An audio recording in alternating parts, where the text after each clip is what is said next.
1528 से 2024 तक की कहानी इतिहास के पन्नों में दर्ज हैं। राम जन्मभूमि से जुड़े किस्से।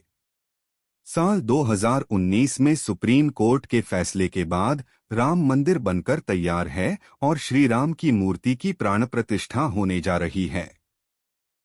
इस मौके पर हम उस इतिहास के बारे में जान लेते हैं जिसने आज के राम मंदिर के स्वरूप की नींव रखी। अयोध्या नगरी कितनी पुरानी है, क्या आपको इसका अंदाजा है? भारतीय वेदों और शास्त्रों में भी अयोध्या का जिक्र मिलता है। अथर्ववेद में भी इस नगरी का साक्ष्य मिलता है। हमारी मान्यताओं में अयोध्या नगरी हमेशा से ही श्री राम की जन्मभूमि रही है। अयोध्या का धार्मिक इतिहास तो हमने रामायण में पढ़ा है, लेकिन इसके इतिहास का एक पन्ना विवादित भी है। हम बात कर रहे हैं बाबरी मस्जिद और इससे जुड़ी घटनाओं की। इस वक्त पूरा भारत श्री राम की मूर्ति की प्राण प्रतिष्ठा को लेकर खुशियों में सराबोर है। ऐसे में क्यों न इतिहास के गलियारों में एक बार घूम लिया जाए। आज हम उन तारीखों की बात करते हैं जिन्होंने मौजूदा समय में राम मंदिर का स्वरूप निर्धारित करने में मदद की है। अधिकतर लोगों को लगता है कि यह विवाद 70 सालों से चला आ रहा है, लेकिन इसकी नींव असल में 16वीं सदी में ही रख दी गई थी। हालांकि उससे पहले भी अयोध्या नगरी में मंदिर और मस्जिद के विवाद रहे हैं, लेकिन आधुनिक इतिहास को हम साल 1528 से ही देख सकते हैं। साल 1528 से 29 के बीच बनाई गई थी बाबरी मस्जिद। अयोध्या का विवाद बाबरी मस्जिद से घिरा हुआ है। इसकी शुरुआत हुई साल 1528 में जब बाबर के सेनापति मीर बाकी ने अयोध्या में बाबरी मस्जिद बनवाया। इस मस्जिद को मुगल काल की एक महत्वपूर्ण मस्जिद माना जाता था। वैसे बाबरी मस्जिद का मॉडर्न दस्तावेजों में भी जिक्र है, जैसे साल 1932 में छपी किताब अयोध्या ए हिस्ट्री में भी बताया गया है कि मीर बाकी को बाबर ने ही हुक्म दिया था कि अयोध्या में राम जन्मभूमि है और यहाँ के मंदिर को तोड़कर मस्जिद का निर्माण करवाना होगा। बाबर के सिपाही द्वारा बनाई गई इस मस्जिद का नाम बाबरी रख दिया गया। हालांकि इसे लेकर अभी भी विवाद है कि बाबरी मस्जिद को मंदिर तोड़कर ही बनाया गया था, लेकिन कई किताबें इसका जिक्र जरूर करती हैं कि मंदिर की सामग्री से ही मस्जिद का निर्माण शुरू किया गया था। उस वक्त क्या हुआ था, इसे लेकर कई दावे मिलते हैं। 300 साल बाद शुरू हुआ विवाद। मस्जिद के बनने के 300 साल बाद इसे लेकर विवाद की पहली झलक दिखाई दी। अब जो इतिहास शुरू होने वाला था वह लंबी लड़ाई के साथ साथ विध्वंस की कहानी कहने वाला था। 1853 से 1855 के बीच में अयोध्या के मंदिरों को लेकर विवाद शुरू होने लगे। इंडियन हिस्ट्री कलेक्टिव की रिपोर्ट बताती है कि उस वक्त सुन्नी मुसलमानों के एक गुट ने हनुमानगढ़ी मंदिर पर हमला कर दिया था। उनका दावा था कि यह मंदिर मस्जिद को तोड़कर बनाया गया है। हालांकि इसका कोई भी साक्ष्य नहीं मिला। सर्वपल्ली गोपाल की किताब anatomy of a confrontation, Ayodhya and the rise of communal politics in India में भी इसका जिक्र है। किताब में यह भी कहा गया है कि उस वक्त हनुमानगढ़ी मंदिर बैरागियों के अधीन था और उन्होंने आसानी से मुसलमानों के गुट को हटा दिया था। तत्कालीन नवाब वाजिद अली शाह से इसके बारे में शिकायत भी की गई। अयोध्या तब नवाबों के अधीन थी और इस मामले को सुलझाने के लिए कमेटी बनाई गई। उस कमेटी की जांच रिपोर्ट में सामने आया कि वहां कोई भी मस्जिद था ही नहीं। उस वक्त नवाब वाजिद अली शाह ने हनुमानगढ़ी मंदिर पर एक और हमला रोका था। अंग्रेजी सरकार ने की सुलह की कोशिश। एक रिपोर्ट कहती है कि साल 1858 में निहंग सिखों के एक दल ने बाबरी मस्जिद के अंदर घुसकर हवन पूजन किया था। उस वक्त इस घटना के खिलाफ पहली बार FIR की गई थी और लिखित में यह विवाद सामने आया था। उसमें लिखा गया था कि अयोध्या में मस्जिद की दीवारों पर राम का नाम लिख दिया गया है और उसके बगल में एक चबूतरा बना है। साल 1859 में अंग्रेजी सरकार ने इसके बीच एक दीवार खड़ी कर दी, जिससे हिंदू पक्ष और मुस्लिम पक्ष शांति से अलग अलग स्थान पर पूजा और इबादत कर सकें। यहीं से पहली बार राम चबूतरा शब्द प्रचलन में आया था। साल सन 1885 में पहली बार कोर्ट पहुंचे थे रामलला। सुप्रीम कोर्ट ऑब्जर्वर (एससीओ) की रिपोर्ट बताती है कि यह पहली बार था जब राम मंदिर विवाद कोर्ट पहुंचा था। यहां महंत रघुवीर दास ने राम चबूतरे पर मंदिर बनवाने की याचिका दायर की थी। फैजाबाद डिस्ट्रिक्ट मैजिस्ट्रेट ने यह याचिका खारिज कर दी थी। तब फैजाबाद कोर्ट में रघुवीर दास की याचिका गई थी। उस वक्त केस की सुनवाई कर रहे जज पंडित हरि किशन ने इस याचिका को रद्द कर दिया था।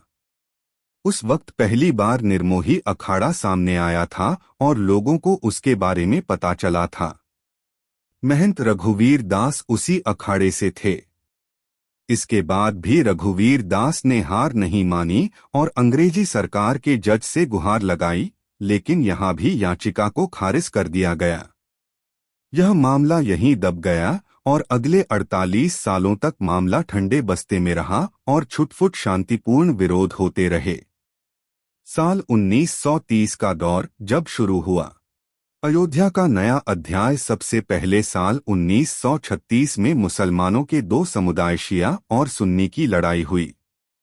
दोनों ही बाबरी मस्जिद पर अपना हक जता रहे थे। इसकी बात दोनों समुदायों के वक्फ बोर्ड तक पहुंची और दोनों की लड़ाई 10 साल तक खिंच गई। इस लड़ाई में जज द्वारा जो फैसला आया उसमें शिया समुदाय के दावों को खारिज कर दिया गया। साल 1947 के बाद से बदल गई अयोध्या की राजनीति। मॉडर्न समय में जब भी अयोध्या की बात होती है तो उसमें राजनीति शब्द जरूर सामने आता है। हालांकि इसकी शुरुआत बंटवारे के बाद ही हुई। पाकिस्तान का वजूद बना और अयोध्या में अब हिंदू महासभा का हस्तक्षेप सामने आया।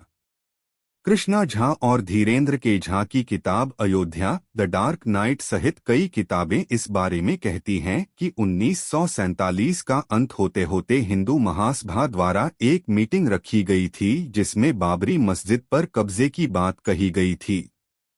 इसके बाद के चुनावों में पहली बार कांग्रेस पार्टी ने राम मंदिर को मुद्दा बनाया था। कांग्रेस के इस मुद्दे के बाद कोई और पार्टी कहीं टिक नहीं पाई और फैजाबाद में भी कांग्रेस जीत गई। साल 1949 में बाबरी मस्जिद में मिली राम लला की मूर्ति। अब तक हालात काफी खराब हो चुके थे। गाहे खबरें आती रही कि हिंदू पक्ष ने बाबरी मस्जिद पर कब्जा कर लिया है, लेकिन तब तक ऐसा नहीं हुआ था। वहां के हालात को सुधारने के लिए कानूनी मदद ली गई, लेकिन साल 1949 की एक रात वहां राम मूर्ति मिलने का दावा किया गया। इस घटना के बाद हालात इतने गंभीर हो गए कि तत्कालीन प्रधानमंत्री जवाहरलाल नेहरू ने संज्ञान लिया। महज 6 दिनों के अंदर ही बाबरी मस्जिद पर ताला लगा दिया गया। उस वक्त हिंदू पक्ष ने दावा किया था कि रामलला की मूर्ति अपने आप वहां प्रकट हुई है, लेकिन इस दावे को खारिज कर दिया गया। साल 1950 में एक बार फिर से किया गया केस। 2 अलग अलग केस फैजाबाद कोर्ट में दाखिल किए गए और हिंदू पक्ष ने रामलला की पूजा की आज्ञा मांगी। हालांकि कोर्ट ने इजाजत तो दे दी, लेकिन अंदरूनी गेट को बंद ही रखा गया। साल 1959 में निर्मोही अखाड़े ने एक तीसरा लॉ सूट फाइल किया, जिसमें उन्होंने बाबरी मस्जिद की जमीन पर अधिकार मांगा। ऐसे ही साल 1961 में मुस्लिम पक्ष ने एक केस फाइल किया, जिसमें यूपी सुन्नी वक्फ बोर्ड ने कहा कि उन्हें बाबरी मस्जिद ढांचे पर हक चाहिए और राम की मूर्तियों को यहां से हटा दिया जाना चाहिए। साल 1984 से एक बार फिर से गरमाया राम जन्मभूमि का विवाद। इस समय अयोध्या ने अपना सबसे बड़ा राजनीतिक दौर देखा। यह वक्त था जब राम मंदिर आंदोलन की शुरुआत हुई थी। इसी समय बीजेपी के वरिष्ठ नेता लाल कृष्ण आडवाणी को इस आंदोलन का नेतृत्व करने के लिए चुना गया था। साल 1986 में राजीव गांधी सरकार के आदेश पर बाबरी मस्जिद के अंदर का गेट खोला गया। दरअसल उस वक्त लॉयर यूसी पांडे ने फैजाबाद सेशन कोर्ट में याचिका दायर की थी कि फैजाबाद सिटी एडमिनिस्ट्रेशन ने इसका गेट बंद करने का फैसला सुनाया था, इसलिए इसे खोला जाना चाहिए। तब हिंदू पक्ष को यहां पूजा और दर्शन की अनुमति भी दे दी गई और बाबरी मस्जिद एक्शन कमेटी ने इसके खिलाफ प्रोटेस्ट भी किया। साल 1989 में रखी गई थी राम मंदिर की नींव उस समय तत्कालीन प्रधानमंत्री राजीव गांधी ने विश्व हिंदू परिषद को विवादित जगह पर शिलान्यास करने की अनुमति दे दी थी। इसके बाद पहली बार रामलला का नाम इलाहाबाद हाई कोर्ट पहुंचा था, जिसमें निर्मोही अखाड़ा 1959 और सुन्नी वक्फ बोर्ड 1961 ने रामलला जन्मभूमि पर अपना दावा पेश किया। साल 1990 में लाल कृष्ण आडवाणी ने गुजरात के सोमनाथ मंदिर से लेकर अयोध्या तक रथ यात्रा की शुरुआत की। यह बहुत ही विवादित दौर था। अयोध्या वासियों ने बताई उस वक्त की आंखों देखी हमने दिल्ली यूनिवर्सिटी के पॉलिटिकल साइंस प्रोफेसर और अयोध्या के निवासी शिवपूजन पाठक से बात की। उन्होंने हमें बताया उस दौरान अयोध्या वासियों के ऊपर ही कारसेवकों के लिए व्यवस्था का कार्यभार था।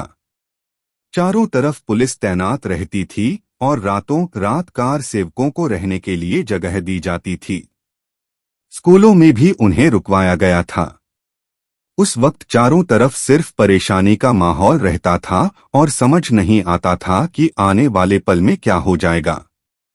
साल 1992 में गिराई गई बाबरी मस्जिद।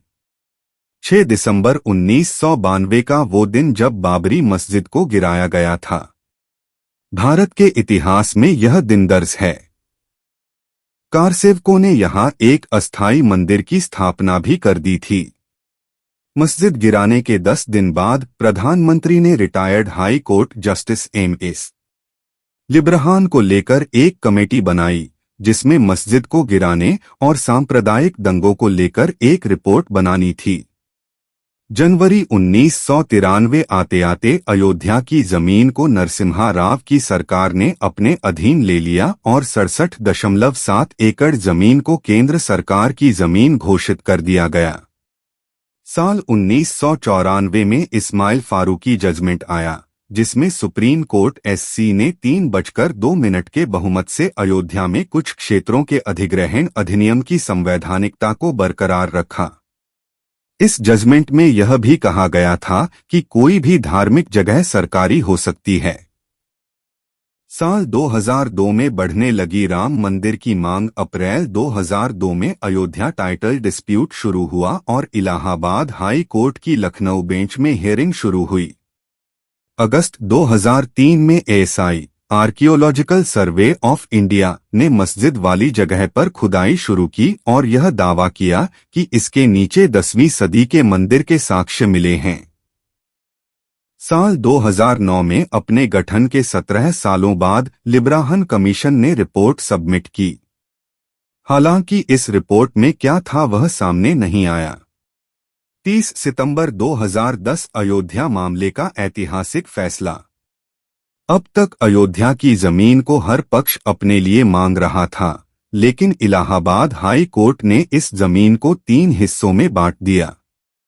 इसके तहत 1/3 हिस्सा निर्मोही अखाड़ा को, 1/3 हिस्सा सुन्नी वक्फ बोर्ड को और 1/3 हिस्सा रामलला विराजमान को दिया गया। इस फैसले ने पूरे देश में विवादों को जन्म दिया। इसके खिलाफ एक बार फिर से याचिका दायर हुई और साल 2011 में सुप्रीम कोर्ट ने इलाहाबाद हाई कोर्ट की रूलिंग को रोक दिया। सुप्रीम कोर्ट ने इस हियरिंग को लेकर कहा कि इलाहाबाद हाई कोर्ट का जजमेंट अजीब है, क्योंकि तीनों में से किसी भी पार्टी ने इसके लिए गुहार नहीं लगाई थी। साल 2017 आते आते चीफ जस्टिस खेहर ने तीनों पार्टियों को आउट ऑफ कोर्ट सेटलमेंट के बारे में कहा। इस पर एक बार फिर से बहस शुरू हुई। साल 2018 में सुप्रीम कोर्ट ने अपना फैसला दिया। हालांकि लेकिन उसे जगजाहिर नहीं किया गया। उस वक्त सुप्रीम कोर्ट ने बड़ी बेंच के तहत उनके फैसले की जांच करने को मना कर दिया था। साल 2019 में आखिरकार आया ऐतिहासिक फैसला। चीफ जस्टिस गोगोई ने साल 2019 में 5 जजों की बेंच बनाई और पुराने 2018 वाले फैसले को खारिज कर दिया। 8 मार्च 2019 को 2 दिन की सुनवाई के बाद जमीनी विवाद को आपसी सहमति से सुलझाने की बात एक बार फिर से कही गई। नवंबर 2019 आते आते सुप्रीम कोर्ट ने हिंदू पक्ष के हित में फैसला सुनाया और राम मंदिर को एक ट्रस्ट के जरिए बनवाने का आदेश दिया। इसके साथ सुन्नी वक्फ बोर्ड को 5 एकड़ जमीन दी गई, जहां अयोध्या में मस्जिद बनवाया जाना था।